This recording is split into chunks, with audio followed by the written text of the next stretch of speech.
kabado na ang mga buhaya. Yung iba, lumipad na. Si Dunyor, nagkokunwaring kakampi daw siya. Pwede nga, lumabas ka nga, sumama ka nga sa rally ngayong September 21, 2025. Ito ang pinaghahandaan nila. Magpapakalat ng mahigit sa 50,000 pulis ang Philippine National Police bilang paghahanda sa darating na September 21, 2025 protest rally sa Luneta at iba pang lugar sa bansa. Ngayon pa lang, diyan sa harap ng House of Representatives pala, dumami na ang nagrarally diyan sa harapan nila. Yung nakaraan, binato sila ng bulok na kamatis. Naku, buti bulok na kamatis lang ang binato sa inyo. Baka sa sunod, kung ano na. O eto, sa balita. Ayon kay PNP Public Information Office Chief Police General Randolph Tuanyo, layunin ng deployment na protektahan ang mga kalahok at publiko habang pinapanatili ang seguridad sa mga lugar ng pagdarausan ng kilos protesta. Sa kabuuan, ang deployment ay kinabibilangan ng halos 10,000 tauhan sa fixed visibility post, higit 17,000 pulis para sa mobile patrol, mahigit 3,000 naman para sa pagsasaayos ng trapiko at mahigit 9,000 sa mga checkpoint at mga border control point.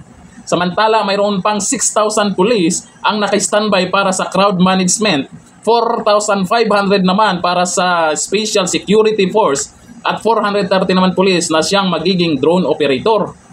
Pairalin pa rin naman ang maximum tolerance sa mga kilos protesta upang mapanatiling ligtas at maayos ang mga kilos protesta. Ay mukhang nakatuto kayo dito sa Metro Manila.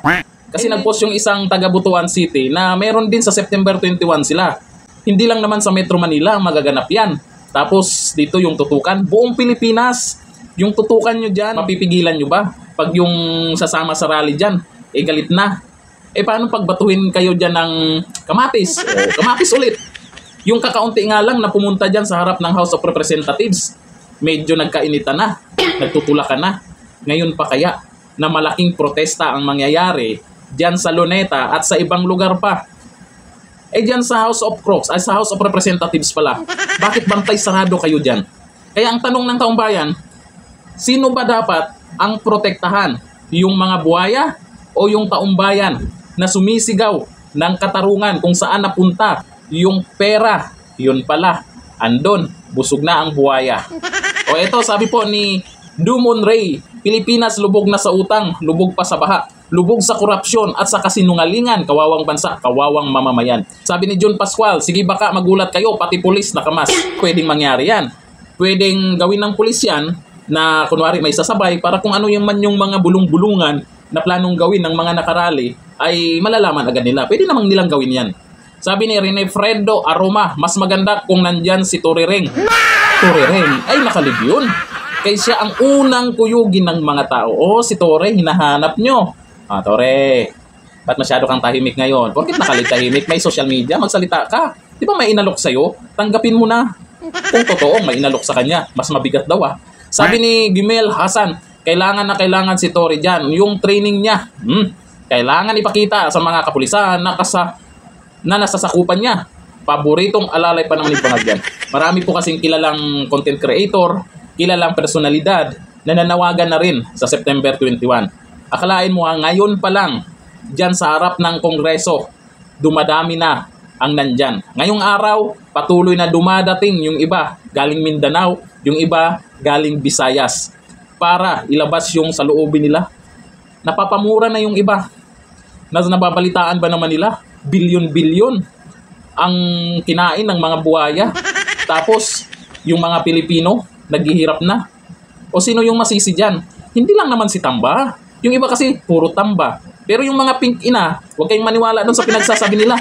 Malamang Duterte yung sasabihin at sisihin nila. Tapos pilit nyo pang gawing dahil kay BBM ay nabuking itong mga magna. Aba syempre, mabubuking talaga kasi nangyari sa administrasyon mismo niya.